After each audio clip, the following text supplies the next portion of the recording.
കേരളപ്പിറവിക്ക് ശേഷമുള്ള കാലഘട്ടത്തിൽ എടുക്കുകയാണെങ്കിൽ വാസ്തവത്തിൽ എം ടിയോളം മലയാളി ഈ സമൂഹത്തെ സ്വാധീനിച്ച മറ്റൊരു സാഹിത്യകാരനില്ല എന്നുള്ളതിനെ പറ്റി സംശയമില്ല. എം ടിക്ക് ഞാനൊരു പോസ്റ്റ് കാർഡിൽ ഒരു കത്തെഴുതി. അതിങ്ങനെയാണ്, ഞാനും ഭട്ടതിരിയും കൂടി എഴുത്തച്ഛൻ്റെ ഹരിനാമ കീർത്തനം മധുസൂദനൻ സാർ പാടിയിട്ട് ഞങ്ങളൊരു ഓഡിയോ കാസറ്റ് ഇറക്കി. അപ്പോൾ അതിൻ്റെ പണി പൂർത്തിയായിരുന്നില്ല. അതിൻ്റെ പോസ്റ്റ് പ്രൊഡക്ഷൻ നടക്കുന്ന സമയത്ത് തുഞ്ചൻ പറമ്പിൽ വെച്ച് അത് റിലീസ് ചെയ്യണം എന്ന് ആഗ്രഹിച്ചിട്ട് ഒരു പോസ്റ്റ് കാർഡ് ഞാൻ എം ടിക്ക് എഴുതി. സാഹിത്യമാണെങ്കിൽ സാഹിത്യം, സിനിമയാണെങ്കിൽ സിനിമ, തിരക്കഥയാണെങ്കിൽ തിരക്കഥ, സാഹിത്യ ജേർണലിസം, സാഹിത്യ പത്രപ്രവർത്തനം, ഈ കാര്യത്തിലൊക്കെ എം ടി നമ്പർ 1 ആണ്. നമ്മൾ മുന്നിലെത്തുന്നവരുടെ പ്രശ്നങ്ങൾ അല്ലെ അവരുടെ ആവശ്യം എന്താണെന്ന് പറയാതെ തന്നെ എം ടി മനസ്സിലാക്കിയിരുന്നു, അല്ലെ മനസ്സിലാക്കാനുള്ള കഴിവുണ്ടായിരുന്നു.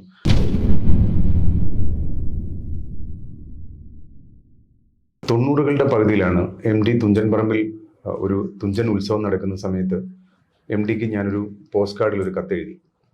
അതിങ്ങനെയാണ്, ഞാനും ഭട്ടതിരിയും കൂടി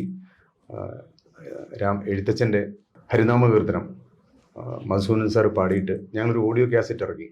അപ്പോൾ അതിൻ്റെ പണി പൂർത്തിയായിരുന്നില്ല. അതിൻ്റെ പോസ്റ്റ് പ്രൊഡക്ഷൻ നടക്കുന്ന സമയത്ത് തുഞ്ചൻ പറമ്പിൽ വെച്ച് അത് റിലീസ് ചെയ്യണം എന്ന് ആഗ്രഹിച്ചിട്ട് ഒരു പോസ്റ്റ് കാർഡ് ഞാൻ എം ടിക്ക് എഴുതി. ഒരു 4-5 ദിവസം കഴിഞ്ഞപ്പോൾ എം ടിയുടെ മറുപടി വന്നു, അതുമായിട്ട് തുഞ്ചൻ പറമ്പിലേക്ക് വരൂ, ഇവിടെ വെച്ച് നമുക്ക് പ്രകാശനം ചെയ്യാം. അങ്ങനെ അതിന് മുൻപ് എനിക്ക് എം ടിയെ പരിചയമില്ല.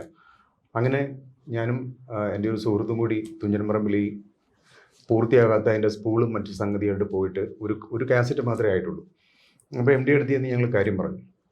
എം ടി വളരെ സന്തോഷത്തോടു കൂടി അയ്യപ്പ പണിക്കർ സാറിനെ വിളിച്ചിട്ട്, പണിക്കർ ഇത് സ്വീകരിക്കണം, ഞാനങ്ങോട്ട് തരും എന്ന് പറഞ്ഞിട്ട് എം ടി തന്നെ പിന്നീട് എം ടിയുടെ ഒരു സ്വന്തം ഒരു സംഗതിയുടെ പ്രകാശനം എന്നുള്ള തരത്തിൽ അതിൻ്റെ മുഴുവൻ കാര്യങ്ങളും എം ടി നിയന്ത്രിച്ച് എം ടി വളരെ വിശദമായിട്ട് ആ ഹരിനാമകീർത്തനത്തെക്കുറിച്ച് സംസാരിച്ച് ഞങ്ങൾ പ്രതീക്ഷിച്ചതിനപ്പുറം അതിൻ്റെ പ്രകാശനം എം ടി തുഞ്ചൻ പറമ്പിൽ വെച്ച് നടത്തുകയുണ്ടായി. അങ്ങനെ അതിനുശേഷം പല സന്ദർഭങ്ങളിൽ ഒരു മാധ്യമപ്രവർത്തനം എന്നുള്ള തരത്തിൽ എം ടിയെ കാണേണ്ടി വന്നിട്ടുണ്ട്, വ്യക്തിപരമായി കണ്ടിട്ടുണ്ട്. പലപ്പോഴും എം ടി എനിക്ക് തോന്നിയിട്ടുള്ളത്, എപ്പോഴും നമ്മൾ മുന്നിലെത്തുന്നവരുടെ പ്രശ്നങ്ങൾ അല്ലെ അവരുടെ ആവശ്യം എന്താണെന്ന് പറയാതെ തന്നെ എം ടി മനസ്സിലാക്കിയിരുന്നു, അല്ലെ മനസ്സിലാക്കാനുള്ള കഴിവുണ്ടായിരുന്നു. അത് അദ്ദേഹത്തിൻ്റെ ഒരു എഴുത്തുകാരൻ എന്നുള്ള തരത്തിൽ, അല്ലെങ്കിൽ അദ്ദേഹത്തിൻ്റെ ഒരു ഒബ്സർവേഷൻ, അദ്ദേഹത്തിൻ്റെ ഒരു നിരീക്ഷണം കൃത്യമായിരുന്നു എന്ന് എനിക്ക് പലപ്പോഴും തോന്നിയിട്ടുണ്ട്. ഇപ്പോൾ നമ്മൾ തന്നെ വ്യക്തിപരമായിട്ട് എം ടി ആയിട്ട് പല സന്ദർഭങ്ങളിൽ കണ്ടിട്ടുണ്ട്. എം ടി അവസാനം കണ്ടത് തുഞ്ചൻ പറമ്പിൽ തന്നെയായിരുന്നു. അപ്പോൾ അന്നത്തെ നമ്മൾ വളരെ ദീർഘനേരം, ഒരു ദിവസം മുഴുവൻ നമ്മൾ വാക്കുപൂക്കും കാലത്തിന് വേണ്ടി ഇന്റർവ്യൂ എടുത്തു. ഏഷ്യാനെറ്റിലുണ്ടായിരുന്ന പ്രധാനപ്പെട്ട ഒരു ഇന്റർവ്യൂ ഈ പറയുന്ന തുഞ്ചൻ പറമ്പിൽ വെച്ച് MGR എടുത്താണ്. അന്ന് നമ്മളൊരു പകൽ നേരം മുഴുവൻ MD ആയിട്ടുണ്ടായിരുന്നു. അന്ന് രാത്രിയിൽ നമ്മളവിടെ താമസിച്ചു വന്നിട്ട് പിറ്റേന്ന് നമ്മളവിടെ നിന്ന് പോരുന്നത്. അപ്പോൾ രത്നാകരനുണ്ടായിരുന്നു. അപ്പോൾ എം ഡി നമ്മളിപ്പം MD ആയിട്ടുള്ള വ്യക്തിപരമായ ബന്ധത്തിനപ്പുറം MD എങ്ങനെയാണ് ശരിക്കും മലയാളി ഈ കഴിഞ്ഞ ഒരു 8 പതിറ്റാണ്ടിലേറെയായിട്ട് MD അനുഭവം എങ്ങനെയാണ്? MTയുടെ നേരത്തെ ആദ്യം ആ പേഴ്സണലായിട്ടുള്ള അനുഭവം പറഞ്ഞ പോലെ MTയെ പറ്റി അറിയാവുന്ന എല്ലാവർക്കും അറിയാം. MT ഒരു അങ്ങനെ പെട്ടെന്നൊരു സൗഹൃദത്തിനും മറ്റും തയ്യാറാവുന്ന ആളല്ല. ഒരുപക്ഷെ പലർക്കും വളരെയധികം വിഷമം തോന്നുന്ന രീതിയിൽ MT ചിലപ്പോൾ പ്രതികരിക്കാറുണ്ട്. MT ചിലപ്പോൾ പൂർണ്ണമായിട്ടും അവഗണിക്കാറുണ്ട്. പക്ഷെ ഇതൊക്കെ അദ്ദേഹത്തിൻ്റെ ഒരു വശമാണ്.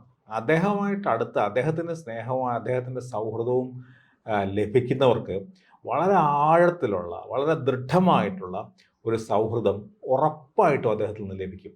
അപ്പോൾ ഒരുപക്ഷെ ആദ്യമായി കാണുന്നവർക്കോ അതിൽ പോലും അദ്ദേഹം വലിപ്പച്ചെറുപ്പമൊന്നും പാലിക്കാറില്ല. ഏറ്റവും വലിയ പ്രമാണിമാർ വന്നാൽ പോലും അദ്ദേഹം ചിലപ്പം തിരിഞ്ഞു നോക്കുക പോലും ചെയ്യില്ല.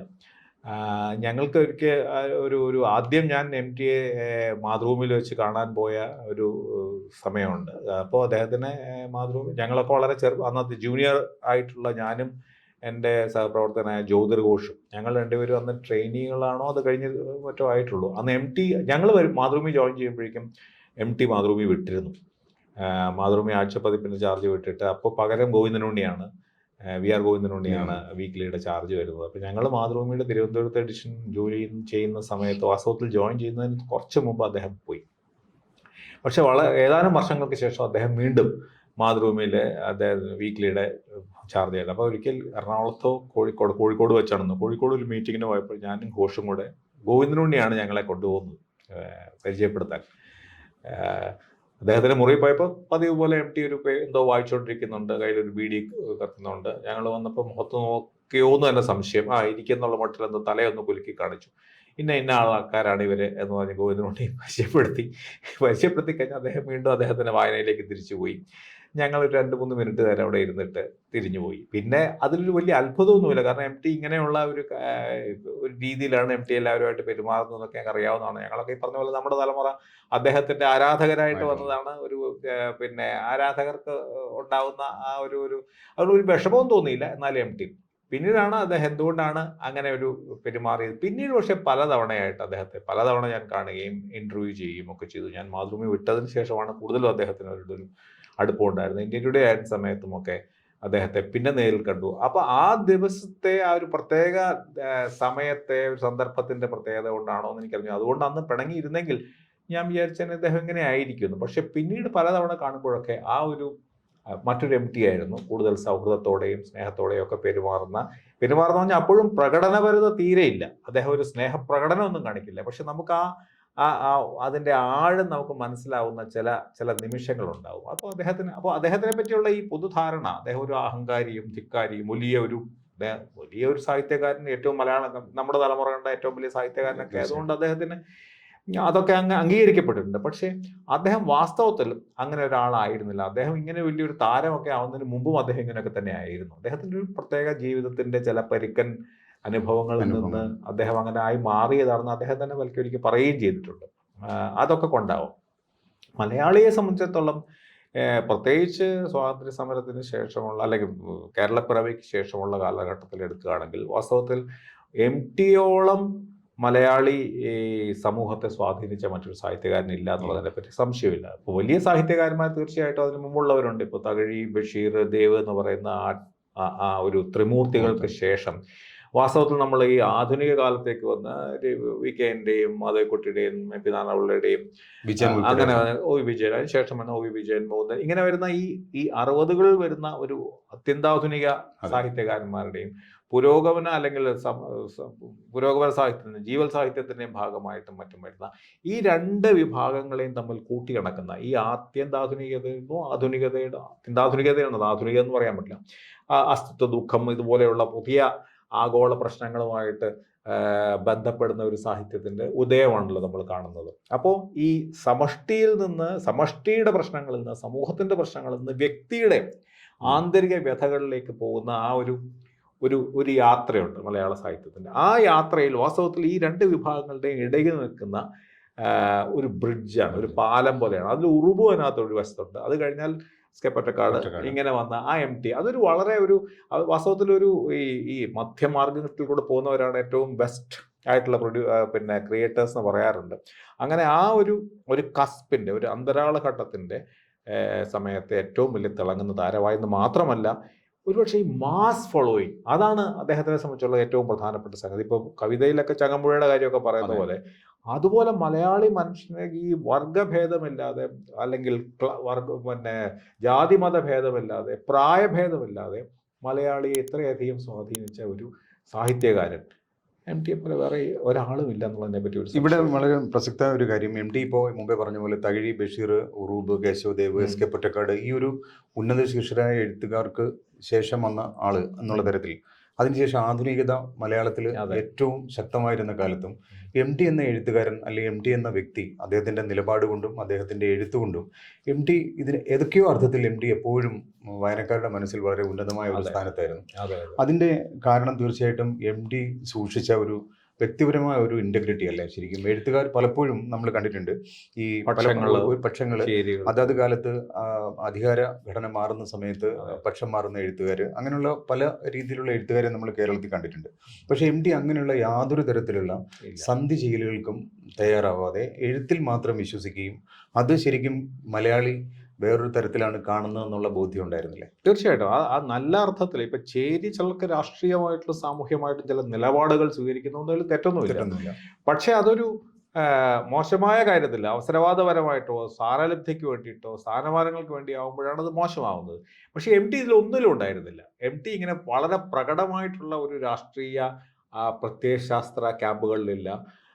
അതൊരു ഭാഗത്തും വലതുപക്ഷമായിട്ടും ഇടതുപക്ഷമായിട്ടും അത് അദ്ദേഹത്തിൻ്റെ ഈ പിന്നെ സ്ഥാനമോഹങ്ങൾക്ക് അപ്പുറത്ത് അദ്ദേഹത്തിൻ്റെ ഭാവുകത്വം തന്നെ വാസ്തവത്തിൽ അങ്ങനെ ഒരു കള്ളിയിലേക്ക് ഒതുക്കാൻ പറ്റുന്ന കാര്യമായിരുന്നില്ല എന്നുള്ളത്. അതാണ് അദ്ദേഹത്തിൻ്റെ പ്രത്യേകത. അതാണ് ഈ ഉറുബുമായിട്ടുള്ള പലപ്പോഴും സാമ്യം തോന്നുന്നതാണ്. അദ്ദേഹത്തിന് വളരെ ആഴത്തിലുള്ള ഒരു ഹ്യൂമനിസ്റ്റ് എന്നുള്ള ഒരു ഇതിൻ്റെ അപ്പുറത്ത് അദ്ദേഹത്തിനെ പുരോഗമന സമൂഹത്തിന് വേണ്ടിയിട്ട് എഴുതുന്ന ആളെന്നോ സമൂഹത്തിനെ മുന്നോട്ട് കൊണ്ടുപോകാൻ വേണ്ടിയിട്ട് എഴുതുന്ന ആളെന്നോ അല്ല, വ്യക്തിയുടെ അഗാധമായ അസ്തിത്വ ദുഃഖത്തിൽ അലയുന്ന മറ്റൊരു മനുഷ്യനായിട്ടോ ഇങ്ങനെയൊന്നും കാണാൻ പറ്റില്ല. അതുകൊണ്ട് അതാണ് ഈ ഇങ്ങനത്തെയുള്ള ഒരു മാസ്റ്റേഴ്സിൻ്റെ പ്രത്യേകത. ഈ ഈ ഗണങ്ങളെയും കള്ളികളെയും മറികടന്നു പോകുന്ന തരത്തിലുള്ള അദ്ദേഹത്തിൻ്റെ. അതുമാത്രമല്ല, കാലം 50കളിൽ ആരംഭിച്ചിട്ട് അദ്ദേഹം ഇപ്പോൾ ഈ അടുത്ത കാലം വരെ അദ്ദേഹത്തിൻ്റെ ഒരു തൂലികയുടെ ശക്തി അല്ലെങ്കിൽ അദ്ദേഹത്തിൻ്റെ ക്രിയേറ്റിവിറ്റിയുടെ ശക്തി വാസ്തവത്തിൽ അത്ര ദീർഘമായിട്ടുള്ളൊരു കാലം വളരെ പ്രധാനപ്പെട്ട കാര്യമാണ്. ഇപ്പോൾ നമ്മൾ ടി പത്മനാഭനെ പറ്റി പറഞ്ഞ പോലെ ഈ പ്രായത്തിൻ്റെ കാര്യത്തിൽ പറയാനും അദ്ദേഹത്തിനോടുള്ള ഒരു താല്പര്യം, അദ്ദേഹത്തിൻ്റെ സാഹിത്യത്തിലുള്ള ഒരു താല്പര്യം പക്ഷേ ഒരു എലീറ്റിനോ അല്ലെങ്കിൽ ഒരു വിഭാഗത്തിനോ മാത്രമായിരുന്നു. MT വാസ്തവത്തിൽ സാധാരണക്കാരനായിട്ടുള്ള തെരുവിലുള്ള സാധാരണ മനുഷ്യൻ മുതൽ ബുദ്ധിജീവികളായിട്ടുള്ള മനുഷ്യരെ വരെ ഒരേപോലെ സ്വാധീനിക്കാൻ MTക്ക് കഴിഞ്ഞു എന്നുള്ളതും വളരെ പ്രധാനമാണ്. അതിനപ്പുറത്ത് MTയുടെ ഒരു പ്രത്യേകത, MT പറഞ്ഞ പോലെ ആരോ പറഞ്ഞ ഒരു മായാദാസന്റെ മട്ടാണ്. എന്ത് തൊട്ടാലും സ്വർണ്ണമാകുന്ന ഒരു പ്രത്യേക സിദ്ധിയുള്ള മനുഷ്യനാണ്. സാഹിത്യമാണെങ്കിൽ സാഹിത്യം, സിനിമയാണെങ്കിൽ സിനിമ, തിരക്കഥയാണെങ്കിൽ തിരക്കഥ, സാഹിത്യ ജേർണലിസം, സാഹിത്യ പത്രപ്രവർത്തനം, ഈ കാര്യത്തിലൊക്കെ MT നമ്പർ 1 ആണ്.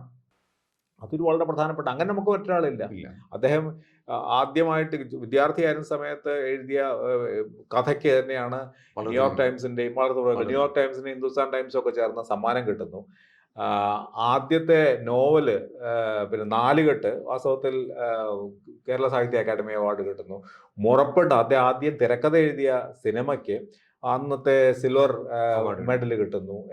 ഇതിങ്ങനെ സിനിമ സംവിധാനം ചെയ്തപ്പോൾ, നിർമാല്യം സംവിധാനം ചെയ്തപ്പോൾ അതാദ്യം തന്നെ അദ്ദേഹത്തിന് രാഷ്ട്രപതിയുടെ ഏറ്റവും ബെസ്റ്റ് ഫിലിമിന് കിട്ടുന്നു. ഇങ്ങനെ അദ്ദേഹം എന്ത് ചെയ്താലും ആദ്യം ചെയ്യുമ്പോൾ തന്നെ അദ്ദേഹത്തിന് ആ നിലവിലുള്ള ഏറ്റവും വലിയ അംഗീകാരം ലഭിക്കുന്നു. അതാണ് വാസ്തവത്തിൽ ഇത് പറഞ്ഞപ്പം പ്രത്യേകം ഓർക്കേണ്ട ഒരു കാര്യം, MT ഏറ്റവും ഉന്നത ശീർഷനായ എഴുത്തുകാരനായിരിക്കുമ്പോൾ തന്നെ മാതൃഭൂമിയുടെ പത്രാധിപരായിരുന്നല്ലോ. ആ സമയത്താണ് ശരിക്കും ഈ ആധുനികരായിട്ടുള്ള എഴുത്തുകാർ ഏറ്റവും സജീവമായി എഴുതിക്കൊണ്ടിരുന്ന ഏറ്റവും മികച്ച രചനകളൊക്കെ തന്നെ അത് MTയുടെ ഭാഗത്വമായി അല്ലെങ്കിൽ MTയുടെ എഴുത്ത് രീതികളുമായി യാതൊരു തരത്തിലും സാമ്യമില്ലാത്ത എഴുത്തുകാരെ മിക്കവാറും എല്ലാവരെയും തന്നെ മലയാളിക്ക് പരിചയപ്പെടുത്തിയതും മലയാളിയുടെ മുന്നിലേക്ക് അവതരിപ്പിച്ചതും MT ആണ്. അത് ശരിക്കും പത്രാധിപർ എന്നുള്ള തരത്തിലുള്ള MTയുടെ അനിഷേധ്യമായ ഒരു നിഷ്പക്ഷത എന്ന് തന്നെ പറയാമോ? ഒരു കാണാനുള്ള ഒരു ഒട്ടും വ്യക്തിനിഷ്ഠമല്ലാത്ത കാര്യങ്ങളെ അതിന്റെ ക്വാളിറ്റി. സാധാരണ നമ്മൾ സാഹിത്യകാരുടെ ഇടയിലാണ് ഏറ്റവും വലിയ ചേരികളും ചേരിപ്പോരുകളും പരസ്പര വിദ്വേഷവും അല്ലെങ്കിൽ അത് വ്യക്തിപരമെന്നുള്ളതിനപ്പുറത്ത് ചിലപ്പോൾ പലപ്പോഴും അതൊരു പ്രത്യയശാസ്ത്രപരമായിട്ടുള്ളത്, രാഷ്ട്രീയപരമായിട്ടുള്ള ഇങ്ങനെയുള്ള ക്യാമ്പുകളുണ്ട്. അപ്പോൾ അതുകൊണ്ട് പലപ്പോഴും പറയുന്ന ഒരു വലിയ സാഹിത്യകാരന് വാസ്തവത്തിൽ ഒരു വലിയ പിന്നെ പ്രസിദ്ധീകരണത്തിന്റെ പത്രാധിപരായിട്ടിരിക്കാൻ പ്രയാസമായിരിക്കും എന്നാണ് പൊതുവെ കരുതപ്പെടുന്നത്. കാരണം അദ്ദേഹത്തിൻ്റെതായ താല്പര്യങ്ങൾ, അദ്ദേഹത്തിന്റെ രാഷ്ട്രീയ താല്പര്യം, അദ്ദേഹത്തിന് നേരത്തെ പറഞ്ഞ പോലെ ഭാവുകത്വമായിട്ട് അദ്ദേഹത്തിന് പൊരുത്തപ്പെടാൻ പറ്റാത്തത്, അദ്ദേഹം നല്ലതെന്ന് കരുതുന്ന അദ്ദേഹത്തിന്റെ ഭാവുകത്വമായിട്ട് പൊരുത്തപ്പെടുന്നതായിരിക്കും. പക്ഷെ അവിടെയൊക്കെയാണ് വ്യത്യസ്തത കാണിച്ചിരിക്കുന്നത്. അദ്ദേഹം MT വാസുദേവൻ നായരെ പോലെ മലയാളത്തിലെ ഏറ്റവും തലപ്പൊക്കമുള്ള സാഹിത്യകാരൻ നയിക്കുന്ന പ്രസിദ്ധീകരണത്തിൽ അദ്ദേഹത്തിന് യാതൊരു മടിയുണ്ടായിരുന്നില്ല. അദ്ദേഹത്തിന്റെ കാലത്തിനോ അദ്ദേഹത്തിന്റെ ഭാവുകത്വത്തിനോ വ്യത്യസ്തമായിട്ടുള്ള അങ്ങനെ എത്രയോ വലിയ പ്രധാനപ്പെട്ട എഴുത്തുകാരുമുള്ളിൽ. അതുകൊണ്ടാണ് പറഞ്ഞത് അദ്ദേഹം ഒരു എഡിറ്റർ എന്നുള്ള രീതിയിലും ഒരു ജേർണലിസ്റ്റ് എന്നുള്ള രീതിയിലും ഒരു സാഹിത്യകാരൻ എന്ന നിലയിലും ഒക്കെ ഒരുപോലെ തിളങ്ങി എന്നുള്ളത്. ഇപ്പോൾ നമ്മൾ മാർക്കസിനെ പറ്റി പറയുന്ന അല്ലെങ്കിൽ അതുപോലെയുള്ള ഏണസ്റ്റ് ഹെമിംഗ്വേ, ഇതൊക്കെ MTയുടെ ഏറ്റവും പ്രിയപ്പെട്ട എഴുത്തുകാരനാണ്. ഇവരൊക്കെ ഈ പ്രത്യേകതയുള്ളവരാണ്. മാർക്കസിനെ ഉള്ളു പ്രത്യേകിച്ചും. മാർക്കസ് ഒരേ സമയത്ത് ജീവിതം മുഴുവൻ അദ്ദേഹത്തിന്റെ സാഹിത്യവും സിനിമയും പത്രപ്രവർത്തനവും. ഇതും അദ്ദേഹത്തിന്റെ സാഹിത്യ പത്രപ്രവർത്തനത്തിന്റെ ഒരു സാധാരണ പത്രപ്രവർത്തനവും അദ്ദേഹം നടത്തിയിട്ടുണ്ട്. അപ്പൊ ഇതുപോലെ വാസ്തവത്തിൽ ഇപ്പൊ മലയാളിയുടെ മാർക്കസ് എന്ന് വിളിക്കുന്നത് ശരിയല്ലെങ്കിലും മലയാളിക്ക് വാസ്തവത്തിൽ ഇതുപോലെ എല്ലാ രംഗത്തും തന്റെ പ്രതിഭ തെളിയിച്ച മറ്റൊരാൾ അവസാനം വരെ പറഞ്ഞു. അതുപോലെ സിനിമയിലാണെങ്കിൽ അദ്ദേഹത്തിന്റെ സിനിമ സിനിമയ്ക്കും അല്ലെങ്കിൽ കമ്പോള സിനിമയ്ക്കും സമ്മതിയുള്ളവരാണ്. അദ്ദേഹം പറഞ്ഞു അത് ഈ തരത്തിലുള്ള ഈ കാറ്റഗറീസിനെ മുഴുവൻ മറികടക്കാൻ കഴിയുന്ന ഒരു പ്രത്യേകത. അദ്ദേഹം തുടങ്ങിയത് കവിത എഴുതിയാണെന്ന് കേട്ടിട്ടുണ്ട്. അപ്പോൾ അദ്ദേഹം പിന്നീട് സ്വയം മാറുകയാണ് ചെയ്തിരിക്കുന്നത്. ഇങ്ങനെ നോക്കുമ്പോഴേക്കും അദ്ദേഹത്തിൻ്റെ ഈ ഒരു സാന്നിധ്യം മലയാളിക്ക്, പ്രത്യേകിച്ച് നമ്മുടെ ഈ ആധുനിക മലയാളി ആധുനിക കേരളം സൃഷ്ടിച്ച നവോത്ഥാന പ്രതിഭകൾ വാസ്തവത്തിൽ സാഹിത്യകാരുടെ ലെവൽ കൂടുതലും രാഷ്ട്രീയവും സാമുദായിക പിന്നെ അതിനു വേണ്ടി ശ്രമിച്ചവരെയാണ് നമ്മൾ സാധാരണ കാണുന്നത്. പക്ഷെ എനിക്ക് തോന്നുന്നത് ഈ മോഡേൺ മലയാളിയുടെ, ആധുനിക മലയാളിയുടെ എല്ലാ സ്വത്വത്തിൻ്റെ നിർമ്മിതിയിൽ വാസ്തവത്തിൽ എം ടിയുടെ റോള് വളരെ വളരെ പ്രധാനപ്പെട്ട സംഗതിയാണ്. അപ്പോൾ അതിന് വിമർശനങ്ങളൊക്കെ ഉണ്ട്. എം ടി അദ്ദേഹം ഒരു ഫ്യൂഡലിസത്തിൻ്റെ, തകർന്നു പോകുന്ന ഫ്യൂഡലിസത്തിൻ്റെ കാവ്യമാണ് അദ്ദേഹം. പക്ഷെ അവിടെയൊക്കെ അദ്ദേഹം ആ കാലത്തും അദ്ദേഹം ഏറ്റവും ബുദ്ധിമുട്ടുള്ള, ഏറ്റവും എന്താ പറയുക, മാനസികമായിട്ട് അല്ലെങ്കിൽ സാമ്പത്തികമായിട്ട് ഇങ്ങനെ അരികുകളിൽ ജീവിച്ച മനുഷ്യൻ്റെ വ്യഥയെ പറ്റിയാണ് പറഞ്ഞിട്ടുള്ളത്.